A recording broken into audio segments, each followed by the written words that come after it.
사고를 쳐서 시집을 가게 생겼습니다. 웬일인지 시부모님이 부르셔서 남편하고 같이 시댁에 다녀왔는데 시부모 앞에 웬 젊은 총각이 무릎을 꿇고 빌고 있더라고요. 둘 다 머리에 피도 안 마른 25살이고 그나마 다행인 건 남자가 군대를 다녀왔다는 사실이고 다행이지 않은 사실은 아직 졸업도 안 한 대학생이라는 거죠. 언제까지 비밀로 할 수도 없고 신우도 배가 불러오니 더 이상 숨길 수 없다는 생각에 4개월 차에 시부모님께 이실직고하고 만 것이죠. 솔직히 저희는 왜 불렀나 싶었어요. 발언권이 있는 것도 아니고 그냥 그 남자 겁주려고 병풍처럼 쓰려고 부르신 건지 모르겠지만 아무튼 시부모님은 아주 길길이 날뛰기 시작했어요. 남자한테 정말 입에 담기도 힘든 욕을 사정없이 해대셨고 당연히 결혼시킬 생각이 없다고 눈앞에서 사라지라고 말씀도 조금 심하게 했어요. 그렇게 그 남자를 돌려보내고 신우를 앞에 앉혀다가 너는 머리에 피도 안 마른 게 밖에서 대체 뭔 짓을 하고 다니는 거냐고 잔소리를 하기 시작했죠. 그런데 그 남자가 나간 지 30분도 안 돼서 초인종을 다시 누르더라고요. 이번엔 부모님까지 대동해서 들어오네요. 남자 쪽 부모님은 행색은 초라했는데 말투가 꽤나 점잖아 보였습니다. 신우가 임신 4개월이나 되었고 지금 당장 화가 나시는 건 알겠지만 따님을 위해서라도 둘이 결혼을 시키는 게 어떠냐며 중재를 하러 오셨죠. 생각해보면 그 집 사람들 말이 틀린 말이 아니지요. 시부모님 당장에 성질난다고 그렇게 화를 내고 계시지만 따지고 보면 신우의 인생이 걸린 일인데 무작정 화만 낸다고 될 게 아니잖아요. 거기에 보통 이런 상황이면 여자가 불리하지 남자 쪽에서는 크게 불리할 것도 없다고 생각하거든요. 그리고 사고는 뭐 남자 혼자 친 건가요? 무조건 남자 잘못이라고 몰아가기엔 신우가 기여한 바도 크다고 생각합니다. 아무튼 시부모님도 남자 쪽 집안에서 저 자세로 나오며 결혼을 시키자는 이야기를 시작하니 시어머니 태도가 살짝 바뀌더라고요. 아무리 그래도 그렇지 지금은 신우 뱃속에 아이부터 챙기며 병원 가서 검사도 받아보고 해야 하는 것 아닌가 싶은데 무슨 생각인지 남자 쪽에다가 니네 아들이 우리 딸 인생 망쳐놓았다는 식으로 우기며 결혼을 시키고 싶으면 일단 집부터 해와라. 자동차도 해오고 이것도 해주고 저것도 해줘라. 이런 식으로 무리한 요구를 하기 시작했어요. 남자 쪽에서는 당연히 그 집 아들이 사고를 친 거나 마찬가지니 도의적인 차원에서 저 자세를 취하셨지만 가면 갈수록 요구하는 게 말도 안 되는 데다가 하나를 해주겠다 하니 이것도 해달라 저것도 해달라 무슨 눈덩이 불어나듯 늘어나는 요구에 열이 받았는지 그냥 결혼은 없던 걸로 하자고 딱 잘라 말하더라고요. 그때부터 시부모님이 똥줄이 조금 타기 시작했나봐요. 신우시켜서 남자친구한테 연락을 해보라고 하는 둥 어떻게든 마음 돌릴 생각을 찾더라고요. 그 와중에도 정신 못 차린 남자친구는 신우가 어떻게 해보라는 말에 책임감을 느낀 건지 아니면 정신 빠진 신우한테 콩깍지가 강하게 씌어서 결혼을 꼭 하고 싶은 건지 부모님을 설득을 했는가 봐요. 남자 쪽 식구들이 다시 한번 저희 시댁에 찾아왔습니다. 그런데 처음 만났을 때와는 다르게 이번엔 멀끔하게 차려입고 오셨어요. 옷이 달게라더니 한껏 차려입은 모습을 보니 부티도 좔좔 흐르고 전에 봤던 동네 아줌마 아저씨 같던 분들이 맞나 싶더라고요. 차려입은 옷 때문에 그런가? 말투도 행동도 처음 봤을 때보다 더 품이 있어 보이고 시어머니가 말도 안 되는 요구를 하면 논리라고는 하나도 없는 궤변을 뱉을 때마다도 평정심을 잃지 않고 잘 대처를 하더라고요. 알고 봤더니 그 집 아버지는 지역에서 독점으로 사업을 크게 하고 있었고 어머니는 공무원 출신으로 집안이 상당히 좋고 재산도 꽤 있는 것처럼 말하더군요. 아무튼 두 사람은 이건 우리 아들 잘못도 있지만 양쪽에서 잘못한 일이고 이미 아이도 생긴 상황이니 좋던 싫던 간에 두 사람이 혼인을 하는 게 맞다고 생각한다고 하시며 집은 원하는 곳에 원하는 대로 마련해 줄 터이니 아이 출산 후 정식으로 식을 올리던지 아니면 지금 당장 식을 올리던지 그것마저도 여의치 않으면 그냥 지금부터 같이 살던지 정하라고 하셨어요. 집을 원하는 곳에 해주겠다는 말에 시어머니 눈이 반짝하시며 근방에서 제일 비싸고 신축인 브랜드 아파트 이름을 대며 그 아파트도 해줄 수 있냐고 물으시니 남자 쪽 아버지는 시모 질문에 말씀드렸다시피 원하는 곳에 원하는 대로 마련해주겠다고 자신있게 대답하시더군요. 시부모님 마치 봉이라도 잡았다는 표정으로 싱글벙글해 계시며 당장이라도 결혼식을 올리자고 하실 것 같은 분위기로 날짜는 언제가 좋겠냐며 말을 꺼내는데 그 집 아버지가 말을 딱 자르면서 한 가지 조건을 걸더라고요. 관습적인 건 부족함 없이 다 지원을 해주겠으니 당신들의 성의도 봐야겠다고 하셨어요. 그러고선 우리 시댁에선 당장 뚝딱하고 나올 규모가 아닌 정도의 혼수와 예단 목록을 내밀더군요. 한번 당해보라는 식으로 요구한 게 티가 나기는 했지만 끝까지 말투에는 품위와 예의가 느껴졌어요. 저 자세로 나오는 그분들을 우습게 보고 갑질 아닌 갑질을 하면서 한몫 뜯어내려는 심보가 눈에 보이니 아예 남자 쪽 집에서 우리 시부모 형편을 알고 한 방 먹이기 위해 작정을 하고 제안을 들고 오신 거죠. 그분들이야 지역유지에 노후 준비까지 다 되어 있는 빵빵한 집안이지만 저희 시댁은 사실 땡전 한 푼 없거든요. 가진 거라고는 더러운 성질 말고는 내세울 게 아무것도 없는 사람들이에요. 그쪽에서 결혼을 하려면 맞춰줘야 할 확실한 조건을 들고 나오니 당장 심호도 엄두가 나질 않는지 주춤하시더라고요. 현실을 직시하니 정작 자기들은 몸뚱이 말고는 가진 게 하나도 없다는 걸 깨달으신 거죠. 시부모님이 그분들 제안에 어떻게 할 수 있다, 없다 가타부타 대답을 하지 못하고 있으니 순식간에 상황이 역전이 되어버린 거죠. 그 집 사람들은 그렇다면 언제까지 결정을 내리고 다시 이야기하도록 하자고 말하고는 통쾌한 표정으로 유유히 자리를 뜨셨어요. 시모는 허탈한지 닥쳤던 개마냥 현관문 쪽만 바라보고 있더라고요. 하지만 이 모든 상황을 옆에서 지켜보는 제3자인 제가 볼 때는 다른 건 모르겠고 신우 뱃속의 아이만 불쌍하더라고요. 엄마와 할머니가 될 여자가 태어나지도 않은 자신을 가지고 계산기만 두들기고 있다는 걸 알면 얼마나 마음이 아플까 싶었습니다. 제가 시집올 때도 많이 힘들었어요. 시댁 정말 가진 것 하나도 없으면서 요구하는 건 더럽게 많았어요. 당시에 아버지 사업이 잘 안 풀려 집안 형편이 어렵던 시절이라 저희 쪽에서 해갈 수 있는 게 거의 없었어요. 하지만 시댁도 요구하는 거에 비해 뭐 하나 해줄 형편이 안 되었기 때문에 그냥 양쪽 다 집안에서 지원받는 건 없는 걸로 하고 남편과는 단칸방부터 시작하기로 했었어요.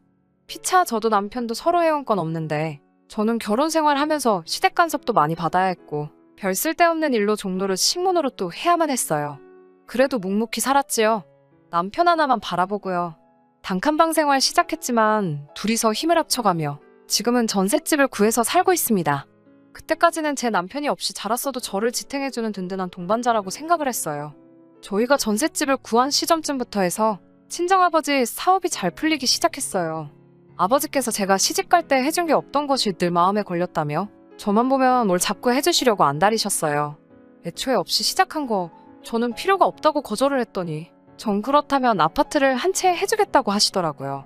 물론 당장은 그 정도의 목돈이 없으니 무리이고 조금씩 돈을 모아서 대출 없이 한 번에 구해주겠다 하셨습니다. 그런데 그 약속을 하시면서 저에게 남편이나 시댁 식구들한테는 집을 구해줄 때까지는 비밀로 해달라는 당부를 하시더군요. 이유를 물었더니 저보고 알지 않느냐고 결혼하기 전에도 그쪽 집안에서 돈을 가지고 얼마나 유난을 떠셨는데 집 해준다는 사실을 알면 집은 고사하고 저한테 남는 게 아무것도 없을 거라며 제가 남편을 얼마나 신뢰하고 사랑하는지는 알고 있지만 아버지 말 한 번만 믿고 이것만큼은 비밀로 해달라 하셨어요. 남편에게는 말해도 되지 않나 싶다가도 저도 시모에게 당했던 게 있으니 조심해서 나쁠 건 없겠다는 생각에 그렇게 하기로 했고요. 이번 신우의 일도 사실 제가 친정아버지께 부탁하면 어느 정도 도와줄 수 있었지만 일부러 관여를 하지 않았어요. 하다 정 안 된다면 그때 가서 제가 조금이나마 보태줄 의향은 있었지만요. 그런데 시어머니는 당장 남자 쪽 집안에서 요구하는 걸 맞출 수 없다는 생각에 많이 화가 나셨나 봐요. 그 상황에서 남 탓을 하기 시작하더라고요. 남 탓이라기보단 제 탓을 하셨죠. 며느리라고 하나 있는 거 이럴 때 도움도 안 되고 쓸모가 없다고요. 그러면서 제가 아이가 없는 걸 가지고도 뭐라고 하시더라고요. 아직 때가 되지도 않은 신우는 벌써부터 아이를 가졌는데 대를 이어야 할 며느리는 임신도 못하고 저러고 있다고요. 제가 몸이 안 좋아서 아이를 가질 수 없는 몸이기는 한데 그걸 가지고 또 제 속을 후벼 파시니 마음이 안 좋았어요. 왜 시부모님이 돈 마련할 방법이 없어 생긴 스트레스를 저한테 푸는 건지 이해가 가지 않더라고요. 결혼 생활 8년을 넘게 참아왔는데 더 못 참을 게 있나 싶어서 그냥 참았어요. 따지고 보면 제 일도 아니고 신우 일이었으니까요. 그런데 아무 말도 안 하고 있으니 더 심한 말을 합니다. 대까지 끊어놓는 것도 속에서 천불이 나 죽겠는데 거지 같은 집구석이라 이럴 때 도움도 하나도 안 된다고 하시더군요. 시어머니가 대놓고 저와 제 아버지를 욕보이고 있는데도 남편은 거기다 대고 아무 말도 하지 않고 있다가 대뜸 저랑은 상의도 한 번 없이 시어머니에게 우리 전세금 빼서 돈을 마련해 줄 테니 일단 신우부터 시집을 보내자고 하더군요. 전세금 빼고 나면 우리는 시부모님 집에 들어와서 살면 되니 일단 급한 불은 끌 수 있지 않겠냐고 하네요. 그 돈이 어떻게 마련한 돈인데 남편은 우리가 함께한 고생은 생각하지도 않고 오직 사고친 신우 시집 보내는 거리에서 그 돈을 헌납하겠다 잘도 말을 하더라고요. 시어머니는 대번에 신우 시집 보낼 돈도 생기고 부려먹기 쉬운 식모까지 꽁으로 생기니 대번에 무릎을 탁 치며 좋다구나 타령을 하시더군요. 여태까지 저를 위해준다고 생각했던 남편의 모습은 힘든 시기를 이겨내기 위해 저 혼자서 만들어낸 허상이었나 봅니다. 제가 아주 콩깍지가 단단히 씌어 있었나 봐요. 팔은 역시 안으로 굽는 거구나 하는 후회가 한가득 몰려오면서 이제 더 이상 참아야 할 이유가 있는가 싶더라고요. 그래서 처음으로 시어머니한테 대들었어요.